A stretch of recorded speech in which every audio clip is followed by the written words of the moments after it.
Bonjour à tous, voici une série spéciale débutant. Je vais t'accompagner pas à pas pour que tu puisses réaliser ton tout premier savon en saponification à froid. Moi c'est Cécile et bienvenue sur Beauty Lab DIY. Cette série se composera de 3 vidéos, la première consacrée au matériel de base, la deuxième aux ingrédients essentiels et enfin la troisième une recette simple pour fabriquer ton premier savon maison.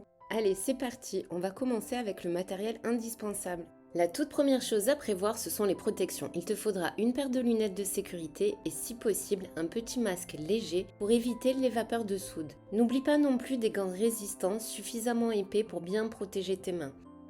Et très important, porte toujours des manches longues au cas où il y aurait des éclaboussures. La sécurité est vraiment essentielle en saponification à froid car la soude est un produit qu'il faut manipuler avec précaution. Ensuite, il va falloir peser tes ingrédients. Pour ça, une balance de précision est indispensable. On pèse toujours au gramme près, c'est ce qui garantit la réussite de ton savon. La mienne pèse jusqu'à 500 grammes, mais quand je fais une recette d'1,5 kg, selon la taille de mon moule, j'utilise une autre balance plus adaptée pour peser mes huiles. Vient ensuite le moment de mélanger. Ton meilleur allié sera le mixeur plongeant. Il permet d'atteindre la trace beaucoup plus rapidement. Tu peux aussi utiliser un simple fouet, ça fonctionne aussi, mais il faudra être un peu plus patient.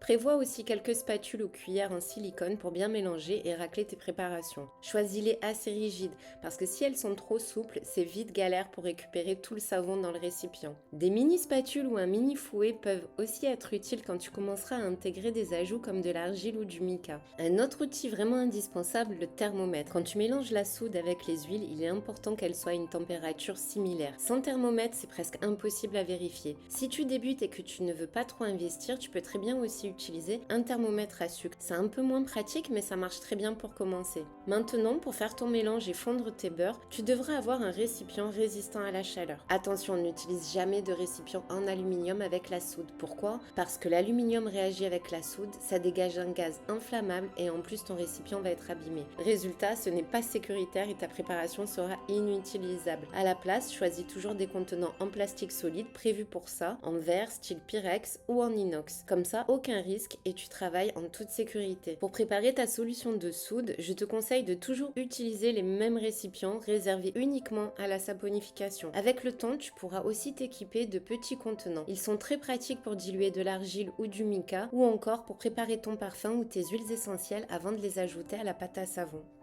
Une fois ta pâte à savon prête, tu auras besoin d'un moule. Pour débuter, je te conseille d'opter pour des moules de petite taille, histoire de faire des tests et de s'habituer petit à petit à la fabrication de savon. Par la suite, tu pourras opter pour de plus grands moules et t'amuser sur le design. Ils peuvent être en silicone, en bois chemisé ou même un récipient recyclé, tant qu'il est propre et résistant. Pour protéger ton plan de travail, pense aussi à utiliser un tapis en silicone ou simplement du papier journal. Tu peux aussi prévoir des contenants supplémentaires pour séparer ta pâte et intégrer du mica ou des argiles pour le design, des petits contenants pour peser les ajouts comme les huiles essentielles, les colorants ou les exfoliants, des pipettes pour doser précisément le parfum ou les huiles essentielles sans en mettre de partout. Ces éléments ne sont pas obligatoires au tout début mais ils te faciliteront vraiment la vie. Voilà pour le matériel de base. Avec ces quelques éléments, tu es prêt à te lancer en toute sécurité dans la saponification à froid. Dans la prochaine vidéo, je te présenterai les ingrédients essentiels pour réussir ton tout premier savon maison. Si cette vidéo t'a plu, n'hésite pas à liker et à t'abonner pour ne pas manquer les prochaines vidéos.